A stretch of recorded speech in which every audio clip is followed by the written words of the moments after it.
اور راشدہ بیگم صاحبہ مظفر نگر سے مخاطب ہیں. خیر مقدم ہے راشدہ صاحبہ، کیا جاننا چاہ رہی ہیں؟ جی آپ سے گزارش ہے اپنے ٹیلی ویژن کی آواز بند کر دیجیے اور اس کے بعد سوال پوچھیے.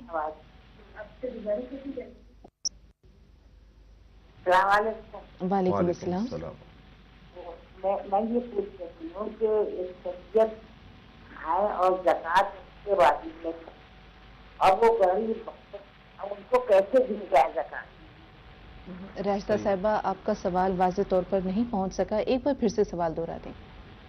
میں کہ ایک سید جی ہے اور بہت غریب ہے، جی وہ زکوٰۃ دے کے اب اس طرح دیا جائے.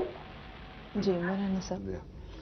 یہ سوال چونکہ بہت زیادہ آ رہا ہے تو میں چاہتا ہوں کہ تقریباً پہلے رمضان سے ہی ہم کو یہ سوال بار بار آ رہا ہے، تو تھوڑی سی وضاحت کرنا چاہتا ہوں میں. سب سے پہلی بات، پہلا پوائنٹ یہ ہے کہ ہم سید صرف نام رکھنے کی وجہ سے غلط فہمی میں نہ آئے، کیونکہ میں نے سعودی عرب کا بھی دورہ کیا، وہاں پر بھی میں نے مکے میں پوچھا کہ بھائی آپ لوگ سید ہے کیا، تو وہ لوگ بولے کہ بھائی ہم کو 1400 سال میں پتہ نہیں کہ جو ہے نسب نامہ شجرے کا بڑا پرابلم ہوتا ہے. تو وہاں پر ہر کوئی اپنے آپ کو نبی اکرم صلی اللہ علیہ وسلم کے آل بیت سے یا سید بتانے سے احتیاط کرتے ہیں، کیونکہ ایک بہت بڑا لقب ہے، یہ بہت بڑا نسب ہے، کیونکہ اسلام میں غلط نسب منسوب ہو جاتا ہے تو بہت بڑا گناہ ہے.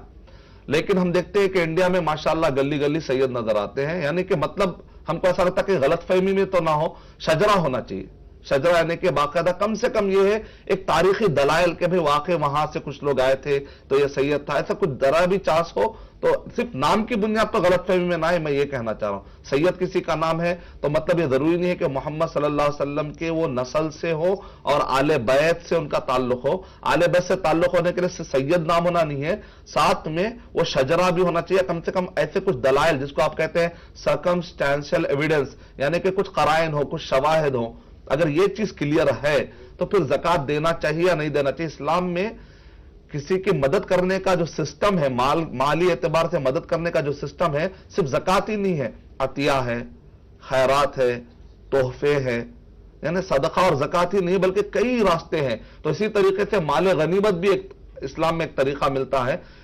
اب اگر دیکھ رہے ہیں کہ واقع سید ہے تو آپ اپنے ذاتی پیسوں میں سے بھی دے سکتے ہیں، اگر آپ وہ بھی نہیں دے پا رہے ہیں عطیہ اور تحفے کی شکل میں، یا کسی کو سفارش کر کے بھی نہیں دلا سک رہے اور آپ دیکھ رہے ہیں کہ وہ واقع ضرورت مند ہے، تو ایسے وقت پر اسلامی اصول یہ ہے کہ سید آل بیت کو زکوٰۃ نہیں دینی چاہیے.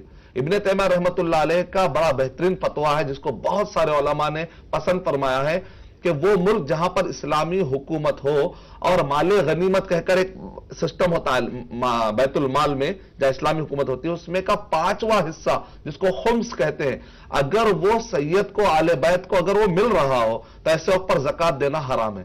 لیکن اگر کہیں پر اسلامی حکومت نہیں ہے اور مال غنیمت کا وہ حصہ یہ جو آل بیت کے لیے ایک آنریبل طریقے سے جاتا ہے اگر وہ نہیں جا رہا ہے تو ایسے وقت پر زکوٰۃ کا مال ان کو دیا جا سکتا ہے. یہ فتویٰ بڑا بہترین لگا مجھے، تو الحمدللہ اس کو بہت سارے علماء نے پسند کیا ہے. امید کہ آپ کا جواب مکمل